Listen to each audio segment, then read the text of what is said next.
Hello, ഞാൻ momos കഴിക്കുന്നത് ആദ്യമായിട്ടാണ്. അത് ഞാൻ തന്നെ ഉണ്ടാക്കി കഴിക്കാമെന്ന് വിചാരിച്ചു. വെജ് മൊമോസാണ് ഉണ്ടാക്കുന്നത്. അതിന് വേണ്ടിയിട്ട് ഈ ഒരു ഗ്ലാസ്സിലാണ് ഞാൻ മൈദ എടുത്തിട്ടുള്ളത്. 1.25 ഗ്ലാസ് മൈദ എടുത്തിട്ടുണ്ട്. അതിലേക്ക് ആവശ്യത്തിന് ഉപ്പും കുറച്ചായിട്ട് വെള്ളവും കൂടി ഒഴിച്ചിട്ട് നന്നായിട്ടൊന്ന് കുഴച്ചെടുക്കുന്നുണ്ട്. ഇനി അതിലേക്ക് കുറച്ച് ഓയിലും കൂടി ഒഴിച്ചിട്ട് നന്നായിട്ടൊന്ന് കുഴച്ചെടുക്കുന്നുണ്ട്. ഇനി നനഞ്ഞ കോട്ടൺ തുണി ഉപയോഗിച്ചിട്ട് ഒന്ന് മൂടി വെക്കാം. ആ ഒരു സമയം കൊണ്ട് നമുക്ക് ഇതിനുള്ള ഫില്ലിങ് റെഡിയാക്കാം. ചീനച്ചട്ടി നന്നായിട്ട് ചൂടാകുമ്പോൾ അതിലേക്ക് കുറച്ച് ബട്ടർ ഇട്ട് കൊടുക്കുക.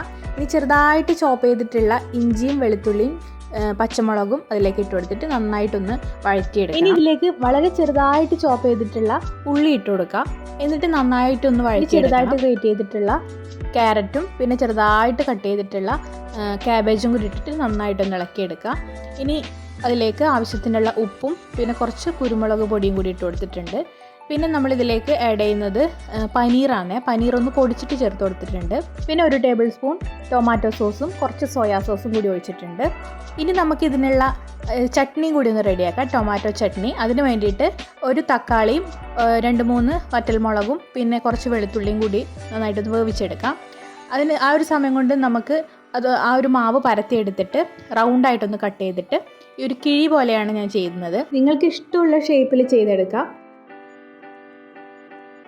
എല്ലാം ഇതേപോലെ ചെയ്തെടുത്തിട്ടുണ്ട്. ഇനി ഇഡ്ഡലി തട്ട് നന്നായിട്ട് ചൂടാകുമ്പോൾ അതിലേക്ക് വെച്ച് കൊടുക്കുക. എന്നിട്ട് അടച്ച് വെച്ചിട്ട് നന്നായിട്ടൊന്ന് വേവിച്ചെടുക്കാം. ഇനി അതിനുള്ള സോസ് നമുക്ക് റെഡിയാക്കാം. സോസ് റെഡിയാക്കാൻ വേണ്ടിയിട്ട് ഒരു തക്കാളിയും പിന്നെ 2-3 അല്ലി വെളുത്തുള്ളിയും പിന്നെ കുറച്ച് വറ്റൽമുളക്, എരിവിനാവശ്യത്തിന് വറ്റൽമുളകും കൂടി വെള്ളത്തിലേക്ക് ഇട്ടിട്ട് നന്നായിട്ടൊന്ന് വേവിച്ചെടുക്കണം. ഇനി അത് മിക്സിയുടെ ജാറിലിട്ട് നന്നായിട്ടൊന്ന് അരച്ചെടുക്കുക. അതൊരു സോസ് പാനിലേക്ക് ഒഴിച്ചിട്ട് വെള്ളം ഒന്ന് നന്നായിട്ട് വറ്റിച്ചെടുക്കുക. അതിലേക്ക് കുറച്ച് സോയാ സോസും കുറച്ച് കുരുമുളക് കൂടി ഇട്ടാൽ നമ്മുടെ സോസ് ഇവിടെ റെഡി ആയിട്ടുണ്ട്. അടിപൊളി സ്പൈസി സോസാണ്, നല്ല ടേസ്റ്റ് ഉണ്ട്.